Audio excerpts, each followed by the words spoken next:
ចូលមេរៀនថ្មីរបស់យើងមេរៀននេះគឺប្រកបដដែលហើយយើងតពីមេរៀនមុនមេរៀនទី42ខដល់មុន42កឥឡូវ42ខប្រកបនឹងកបន្តម្ដងទៀតប្រកបនឹងកបន្តអញ្ចឹងបន្តនេះយើងលោកគ្រូសុំបញ្យល់បន្តិចបន្តគឺមានន័យថាយើងធ្វើសូរស្រៈឬក៏សូរពាក្យឲ្យវាកញ្ឆក់ខ្លីមានថាយើងអាចអូសបានទេឧទាហរណ៍ដើម្បីយើងច្បាស់យើងអានតែម្ដងចឹងឧទាហរណ៍នៅក្នុងនេះតែម្ដងហើយនៅពេលដែលអានគឺត្រូវតែប្រើចង្អុលដៃអានហើយនឹងថាឲ្យបានច្បាស់កុំបន្លំពាក្យព្រោះអីពាក្យនីមួយៗគឺយើងត្រូវបែងចែកសូរឲ្យដាច់ដើម្បីយើងអានបានត្រឹមត្រូវហើយនឹងសរសេរបានត្រឹមត្រូវតោះការអានព្យាង្គរបៀបនៃការចង្អុលនៅក្នុងតារាងនេះសូមមើលលោកគ្រូហើយមើលឲ្យបានច្បាស់បនិងកបបន្តមួយបយើងឆ្អល់បែបហ្នឹងណាខនិងកខបន្តមួយខតនិងកតបន្តមួយតចឹងកូនសង្កេតមើលថាកន្លែងណាដែលថាកញ្ឆក់ខ្លីកន្លែងបន្តហ្នឹងឧទាហរណ៍កន្លែងតនិងកតអញ្ចឹង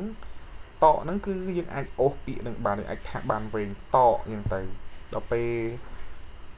ថែមបន្តគឺយើងអត់អាចអូសបានទៀតទេយើងត្រូវតែកញ្ឆក់អានថាតបាទអានេះអានថាត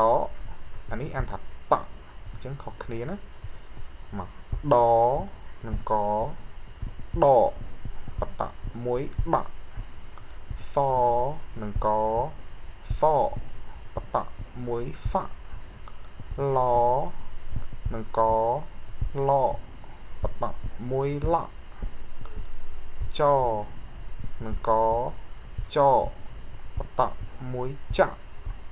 អនិងកអបន្តមួយអបាទបន្ទាប់ពីយើងអានតារាងទី1នេះហើយ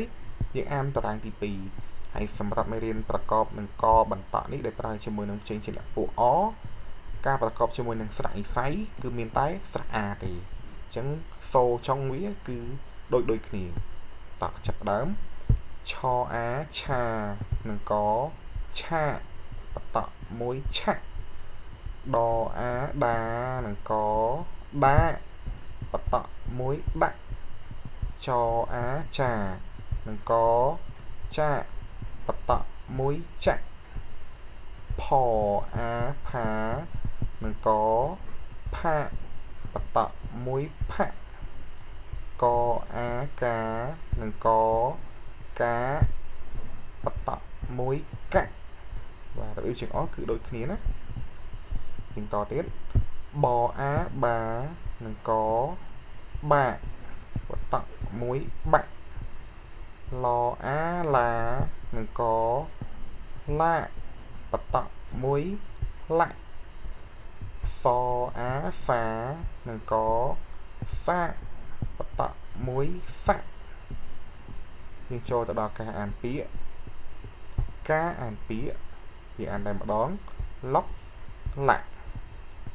បក់បោកសំណាក់បំបាក់កក់សក់បាក់បែកដំណាក់កំបាក់ប៉ាក់បើកលេឡក់ចូលទៅដល់ការអានអត្ថបទខ្លីការអានអត្ថបទខ្លីកក់សក់ចៅចក់កក់សក់ចៅណាក់ចាំចៅចក់កក់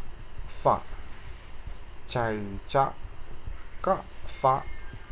លេឡក់ដំអយូចៅណាក់ថាកុំលេ